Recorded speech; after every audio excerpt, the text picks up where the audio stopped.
श्री राधा कौन है? ब्रह्म की जो आराधना करे वो राधा? नहीं नहीं, ब्रह्म जिसकी आराधना करे वो श्री राधा। श्री राधा प्रेम है, प्रेम का मूर्ति मंत्र स्वरूप है श्री राधा। प्रेम का सच्चा अधिकारी कौन? प्रेम का अधिकारी तो वही है जो अपने आप को प्रियतम में मिटा देने की हिम्मत रखता हो। अपना अस्तित्व ही जो मिटा सके उसे ही कहते हैं प्रेम। मात्र रह जाए प्रियतम, मैं मिट जाऊं, मैं ना रहूं, बस तू रहे। हे वज्रनाभ, इस प्रेम के रहस्य को समझना सरल नहीं है। निस्वार्थ की साधना किए बगैर ये प्रेम साधना अत्यंत कठिन है। जो मात्र इससे क्या लाभ, उससे क्या फायदा होगा, इसी सोच से चलते हैं, वो इस प्रेम के अधिकारी कहाँ? हे यादवों में श्रेष्ठ वज्रनाभ, श्री राधा उस भावोन्माद का नाम है जो अपने प्रेमास्पद के सिवा और कुछ नहीं चाहता। इतना कहकर फिर थोड़ी देर रुक गए महर्षि शांडिल्य। नहीं नहीं, प्रेमास्पद के सुख के लिए ही जो जीवन धारण किए हैं वही है श्री राधा भाव। प्रेम का उच्च शिखर है श्री राधा भाव। स्वसुख की किंचित भी कामना न रह जाए बस तुम खुश रहो, तुम प्रसन्न रहो, तुम आनंदित हो तो मुझे परमानंद की प्राप्ति हो गई। मिल गई मुझे मुक्ति, मोक्ष या निर्वाण। हे वज्रनाभ, श्री राधा भाव ऐसा उच्च भाव है। तो विचार करो, साक्षात श्री राधा क्या है? श्री राधा कहाँ स्थित होंगी? मैंने कह दिया ना पहले ही, श्री राधा यानी जिनकी आराधना स्वयं ब्रह्म करे। हे वज्रनाभ, श्री राधा का नामकरण करते हुए आचार्य गर्ग ने इसका अर्थ किया था, श्री राधा श्री राधा श्री राधा। कहते कहते महर्षि शांडिल्य भाव में डूब गए। वसुदेव ने मथुरा से अपने पुरोहित को भेजा, आचार्य गर्ग को। गोकुल में जब आए तब मेरी ही कुटिया में आए थे। मैंने उनका स्वागत किया। तब ब्रजपति नंद भी वहां आ गए।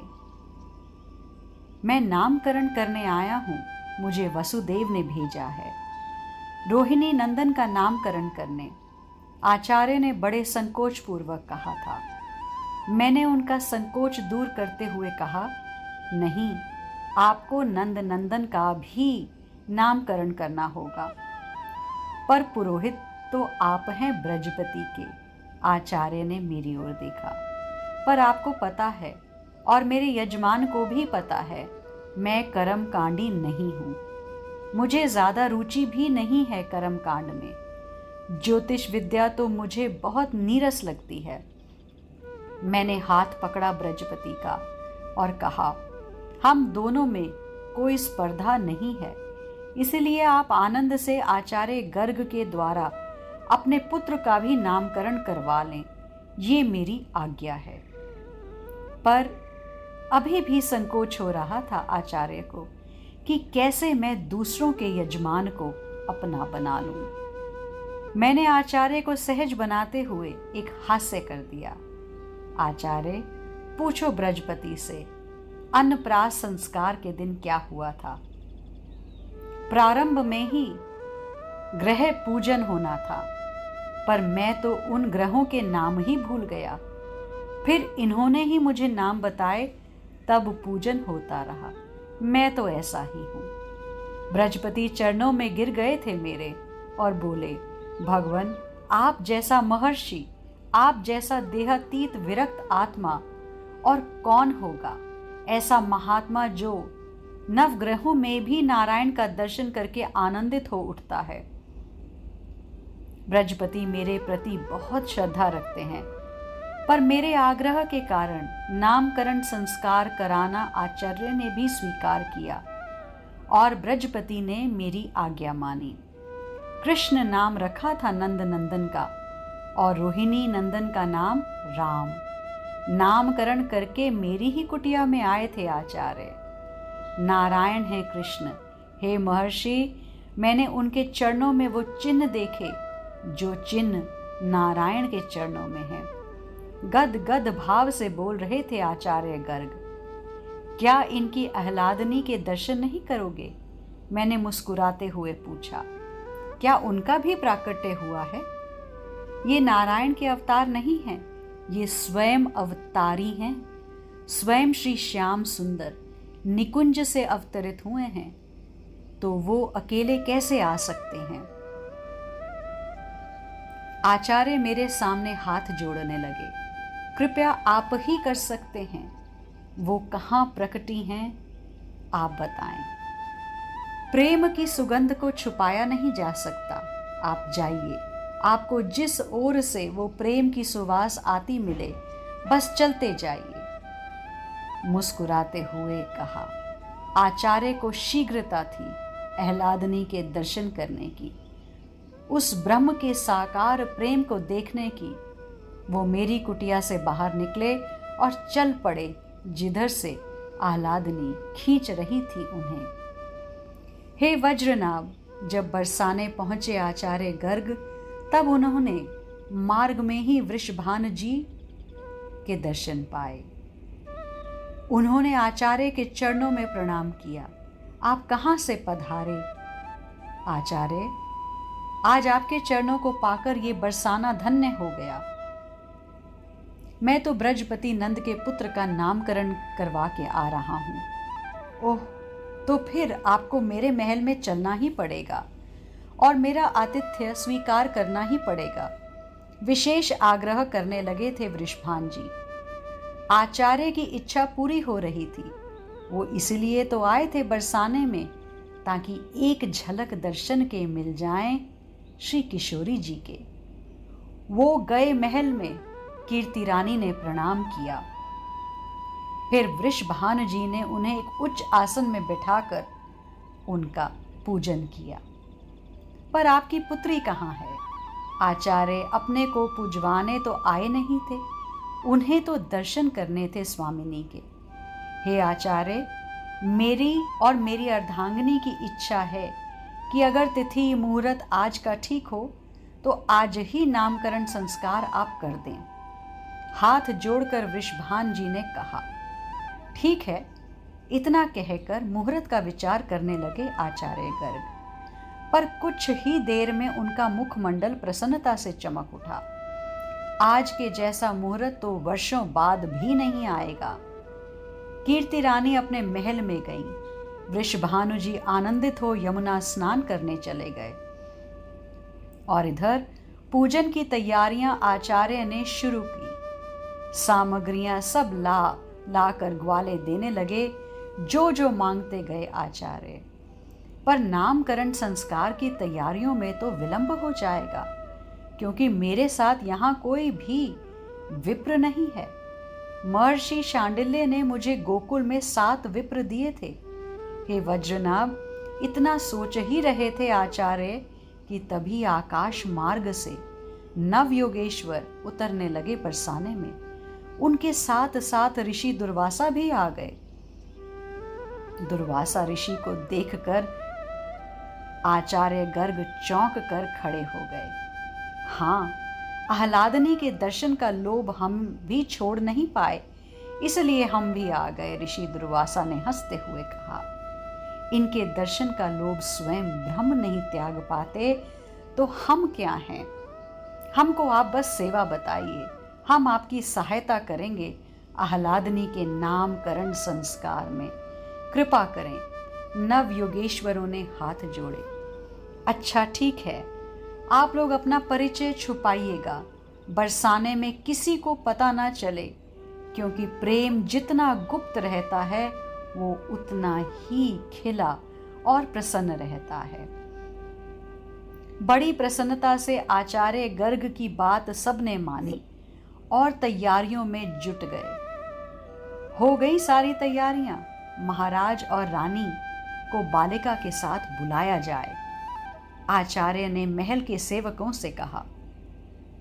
तभी सबने देखा, रेशमी पीले वस्त्र पहने, सूर्य के समान दिव्य तेज वाले वृषभानु जी सुंदर सी पगड़ी बांधे आए। उनके साथ उनकी अर्धांगिनी कीर्ति रानी, वो तो ऐसे लग रही थी जैसे स्वर्ग की अप्सरा भी लज्जित हो जाए। पर सबकी दृष्टि थी कीर्ति रानी की गोद में।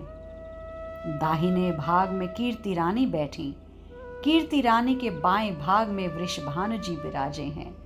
पर ये क्या? आचार्य गर्ग स्तब्ध हो गए, मानव मूर्तिवत।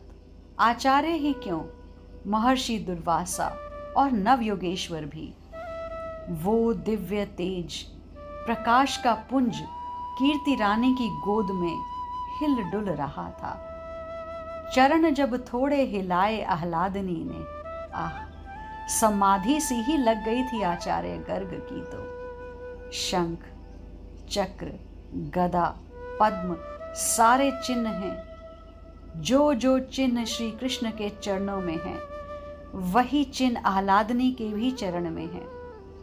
समाधि लग गई। चरण के नख से प्रकाश प्रकट हो रहा है। वो प्रकाश ही समस्त विश्व को प्रकाशित कर रहा है। आचार्य, आचार्य, आचार्य, निकट जाकर वृषभानु जी को झकझोरना पड़ा आचार्य गर्ग को। तब जाकर वो उस दशा से बाहर आए। नामकरण संस्कार शुरू की जाए। हाथ जोड़कर प्रार्थना की। हाँ हाँ, सब कुछ विचार विमर्श किया आचार्य ने। मेरी गोद में एक बार लाली को। पता नहीं क्यों आचार्य होने के बाद भी कीर्ति रानी से प्रार्थना की मुद्रा में ही हर बात कर रहे थे गर्ग। हाथ जोड़े खड़े थे। आप आज्ञा करें आचार्य, आप हाथ ना जोड़ें, वृषभानु जी ने मुस्कुराते हुए कहा और कीर्ति रानी को इशारा किया। कीर्ति रानी ने आचार्य गर्ग की गोद में दे दिया लाली को। आहा, दर्शन करते ही और अपनी गोद में पाते ही देह शुद्ध पूरी तरह से भूल गए आचार्य। राधा, राधा, राधा, यही नाम होगा इन बालिका का। आचार्य गर्ग के मुख से ये नाम सुनकर वृषभानु जी ने दोहराया। कीर्ति रानी भी आनंदित हो उठी। बहुत सुंदर नाम है, राधा। पर इसका अर्थ क्या होता है? कीर्ति रानी ने पूछा। आंखें चढ़ी हुई हैं आचार्य की। उनको देखकर ऐसा लगता है जैसे वो इस लोक में है ही नहीं। स्वयं अस्तित्व जिसकी आराधना करे वो राधा, स्वयं ब्रह्म जिनकी आराधना करे वो राधा। आहा, राधा। ऋषि दुर्वासा आनंदित हो उठे। राधा, राधा, राधा कहते हुए वो भी मगन हो गए। नव योगेश्वरों की भी यही स्थिति है। इस कन्याशील कैसे होगा? आर्य माता है कीर्ति रानी, उनको तो ये चिंता पहले रहेगी। अत्यधिक सुंदरी है मेरी कन्या आचार्य। कहीं ये शील संकोच को गुमाकर हंसे आचार्य। श्री राधा रानी को कीर्ति रानी की गोद में देते हुए बोले, विश्व की जितनी सती हैं, महासती हैं, वो सब आपकी श्री राधा के पद रेणु की कामना करती रहेंगी। और विवाह? पिता वृषभानु की चिंता एक समस्त जगत के पुत्रियों के पिता से अलग नहीं है। पिता को हमेशा अपनी पुत्री के विवाह की ही सोच लगी रहती है। राधा और नंदसुत ये दोनों अभिन्न दंपत्ति हैं, ये दोनों अनादि हैं। आचार्य की बातें सुनकर वृषभानु जी ने कहा, तो समय आने पर आपके द्वारा ही ये विवाह संपन्न हो। हाथ जोड़े। ये कहते हुए वृषभानु जी ने, नहीं नहीं, आपको हाथ जोड़ने की जरूरत नहीं है, पर इस सौभाग्य से स्वयं विधाता ब्रह्मा ने ही मुझे वंचित कर दिया है। क्या मतलब? वृषभानु जी ने पूछा।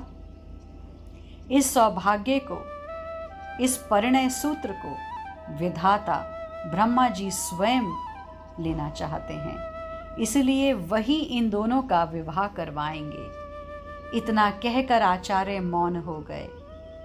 पर ये बात भोले भाले वृषभानु जी की समझ में नहीं आई। पर इतना समझ लिया कि मैंने जो वचन दिया है ब्रजपति नंद को कि नंद नंदन और राधा इन दोनों का परिणय होगा ही। हे वज्रनाभ, ये राधा नाम है।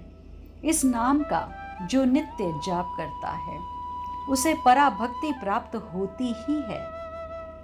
वो सहज धीरे धीरे प्रेम स्वरूप बनता जाता है। उसके हृदय में आह्लाद नित्य ही वास करने लगता है। इतना कहकर महर्षि शांडिल्य आह्लाद और आह्लादनी के विलास का, शक्ति और शक्तिमान के विलास का रस लेने लगे, क्योंकि सर्वत्र उन्हीं का तो विलास चल रहा है।